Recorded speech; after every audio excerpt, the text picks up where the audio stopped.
السلام عليكم. أهلا بكم في قناتي ومطبخي مطبخ لؤلؤ. معاكم وفاء أمين. أخباركم يا رب تكونوا بخير وفي أحسن حال إن شاء الله.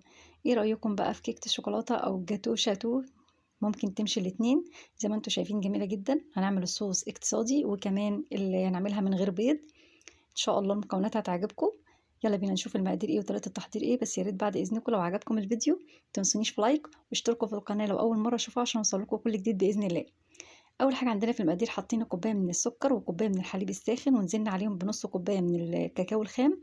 بعد كده عملنا عليها رشه من الفانيليا ونزلنا بقى بنص كوبايه من الزيت شويه بشويه لغايه ما تكون معايا صوص ما شاء الله جميل جدا ولامع.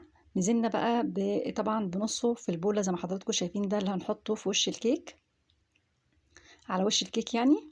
جبنا الباقي حاطين عليه ربع كوبايه من السكر ونزلنا بربع كوبايه من الحليب عليهم معلقتين من الزيت النباتي ورشه من الفانيليا. هنضرب ده كله. بعد كده نجيب مواد جافه كوبايه ونص من الدقيق، حطيت كوبايه الاول وبعد كده باكت من البيكنج باودر ونص الكوبايه التاني اهو ورشه من الملح وطبعا معلقه صغيره من الخل بتخليها هشه جدا. انا ما حطيتش بيض خالص نهائي. وبكده خلص معايا الخليط الكيك. نزلت عليه بطاجن مدهون زي ما حضراتكم شايفين.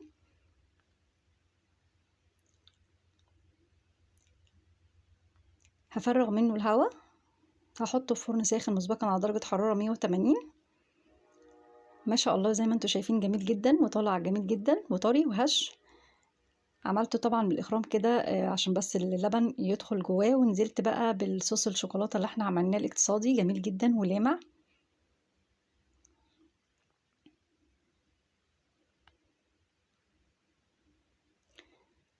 زينتها بقى اختياري بالسبرينكل اللي هو الشوكولاته ده اختياري.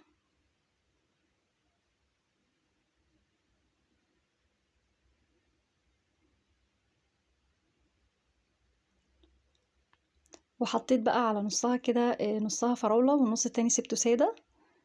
قسمت الفراوله زي ما حضراتكم شايفين كده ونزلتها في الشربات عشان تبقى بس لامعه زي ما حضراتكم شايفين كده. وبكده خلصت معانا كيكه الشوكولاته او الجاتو شاتو.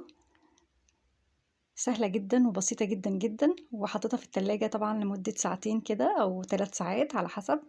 زي ما انتم شايفين طلعتها جميلة جدا وقطعتها. بألف هنا وشفا لكل اللي هيجربها. لو عجبتكم الوصفة متنسونيش في لايك واشتركوا في القناة لو أول مرة تشوفوها عشان يوصلكم كل جديد بإذن الله. وأشوفكم في فيديو جديد إن شاء الله على خير. والسلام عليكم ورحمة الله وبركاته.